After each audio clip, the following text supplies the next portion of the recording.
Another week and some more big wins for some teams, especially Heritage Hills. And now we're joined by the head coach of the Patriots, Todd Wilkerson, who has just eclipsed the century mark, 100 career wins as a head coach. Todd, congratulations. How does it feel? Thank you. Feels great. You know, obviously to reach a milestone like this, you have to have a great coaching staff around you. You have to have great players. You have to have tremendous community support. Support from your administration. So I feel blessed to be in this program and be leading this program, and obviously a special milestone for me. But you know, we have goals this season that are ahead of us that we're really focused on. You got another 221 in you to take over Bob Clayton's record, or is that one a little too far out of reach? I think I might be too far out. I don't think I'm going to coach till I'm 80, so I don't think I'm going to make it that long. So, you know, I knew coming into this I can never be Bob Clayton, you know, and I'm just lucky that they gave me the reins to this program when I applied for it, and happy to be where we're at, and I feel like we're in a good place. And you know, Coach Clayton's one of a kind, and he'll tell you that as well. Well, but he's an awesome coach, and I knew coming into his shadow, I was just hoping I could carry on this program in just a little bit of the way he did, and I feel like I made some strides here the last couple of years to get back to that point, and you know, obviously again, a great but big group of people that have made this happen. Oh, of course, and again, congratulations on 100. You got it in a 43-7 win over North Posey this past Friday. Schedule doesn't get any easier, but if we look back at it, it started off strong. Southridge, you got a win over, and then you lost on the road against Louisville Christian. Then you went 3 straight games, outscoring opponents 129-7. What's clicked over the past 3 weeks following that loss, and what did you learn from losing early on in the season?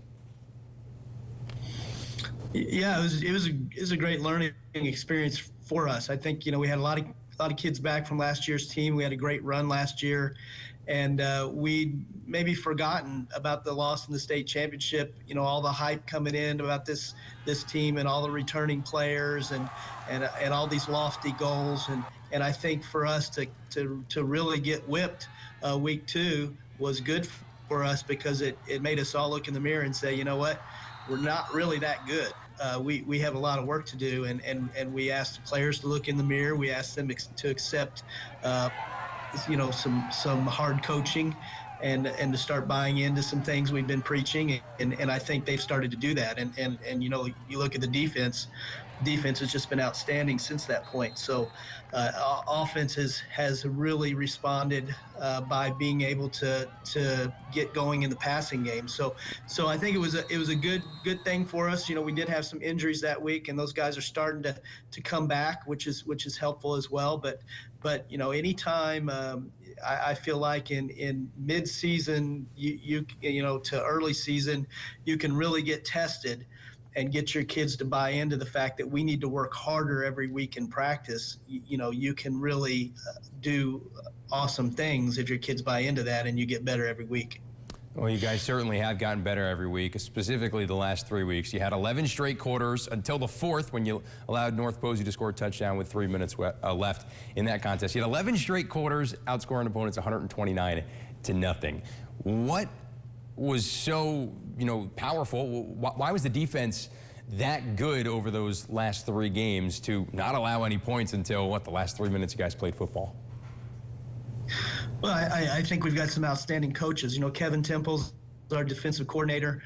Hall of Fame coach Chris Sigler has come back on our staff. He retired back in 2019 when his son Cole went to the state championship with us, and he's come back to help this year. So you put those 2 guys together in terms of you know, defensive minds, and then you also have some talent, you know, some kids who can make plays. You know, we can be really good defensively, and I think again, since that loss in week 2, we've had some kids buy into some more fundamental aspects of the game of what we need to do to make our defense more sound, and they bought into that and done a nice job. And when you do your job and you're in the right place and you really take care of your job on defense, it usually works pretty well. And we've seen that with a couple shutouts and obviously a a three-quarter shutout at North Posey. So very happy with the way they responded and played. Once again, talking with the head coach of Heritage Hills, Todd Wilkerson. Coach, we talk about defense and how incredible they've been to this point in the season. Let's talk about the offense. Hunter Meredith came back last week, a powerful running back can catch too. Tyler Ruxer has been fantastic, but a lot of it has been a product of the junior Jet Goldsberry in quarterback. Maybe shades of Jay Cutler, who won it with you guys in 2000. Do we see behind Jet Goldsberry maybe some of those similarities? He's got, what, 1,205 all-purpose yards and 17 touchdowns this year. It's almost impossible to catch him whenever he scurries with the ball. What has made Jet Goldsberry stand out so much this season? Well, I think after week 2, Jet's mental approach to the game and preparation for the week has been much, much better. I think Jet has always been an outstanding athlete and relied last year and weeks 1 and 2 this year on just his pure athleticism to be successful out on the football field. And I think week 2, kind of helped him realize, hey, I've got to do maybe a little bit better job mentally, making sure I understand where my best read is before, the ball is snapped. Where am I going with this football? Understanding what coverage I see and maybe what I'm telling him to try to do first on the play and then check down to something else. And he's really bought into doing that at a much higher level. And I think, since he's done that, his completion rate, the first 2 games, again, we were completing about 40% of our passes, which is the way we were last year.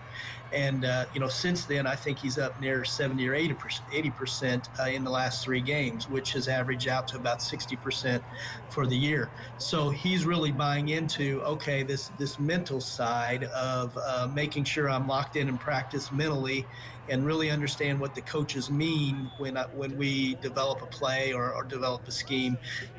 And then he understands that his athleticism takes over, and when things don't work the way we want them to, his athleticism can make a play look good. But I think his mental approach and preparation the last 3 weeks has been outstanding. He had, what, a 65-yard touchdown a couple of weeks ago. 89 yards, I think, was the official tally last week when he broke free against North Posey. Does anything he does surprise you anymore, or are there still, some rabbits left to pull out of the hat? I don't know. He surprises me every week with things he can do, and he's just a tremendous competitor. His long run the other night before the half at North Posey, I don't know how many tackles he broke, but it really wasn't a play that was blocked really well. He broke some tackles early in that run, and once he gets out in space, it's really hard to bring him down. So he's a type of kid that puts a lot of pressure on himself to be great. He's a tremendous worker in the weight room and in track season and in wrestling season.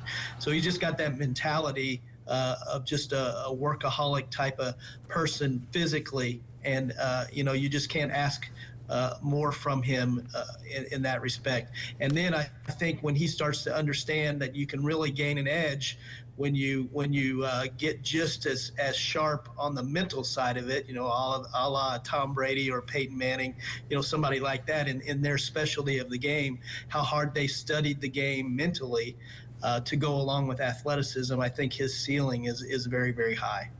You forgot to mention Jay Cutler on that list from you guys. No, I'm only kidding there, Coach.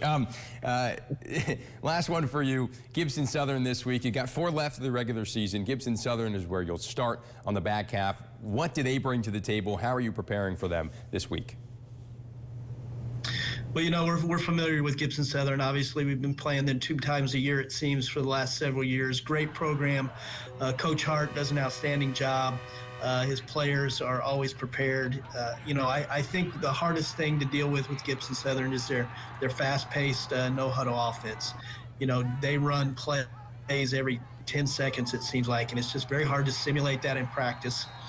And also, try to prepare for everything they're doing. So not only do you have to, on Friday night, go out and make sure you're in the right place and everybody's doing their job and you're recognizing sets and formations and communicating, but you have to do it in about 10 seconds because they're going to be lined up to run another play. So that's extremely difficult. because even when you get a lead on them, they're always in hurry up. So you know, you can have maybe a 2 or 3 score lead, but it doesn't feel like that because they can score so quickly, and that's just something mentally you have to rock and roll with. You have to just keep fighting the whole game. I think we did that last year in the Sim State. You know, we got up 23-0 and then stumbled a little bit and held on at the end to win 23-20. You have to play great defense against them. And then, you know, they've got a great, you know, their outstanding teams are always really, really good defensively. They got a great defensive line this year, you know, a front four that can really wreck you and mess up your whole game plan if you let them. So, you know, our offensive line is going to have to ramp it up a notch this week and really understand that the physicality of this game and really, you know, controlling the line of scrimmage is going to be a huge task. And it always is with Gibson Southern. So, you know, we're ever since, you know, Coach Hart got hired and, you know, he got hired the same year as I did.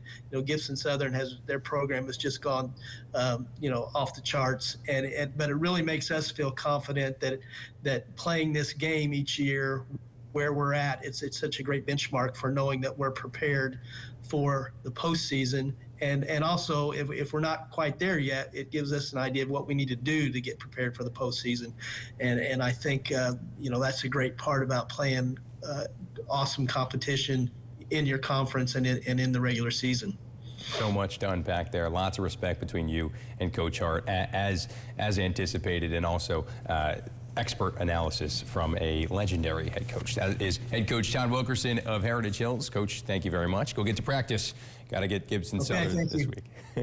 Thanks, Coach. That is Todd Wilkerson, the head coach of Heritage Hills. Patriots playing Gibson Southern later this week on Friday night.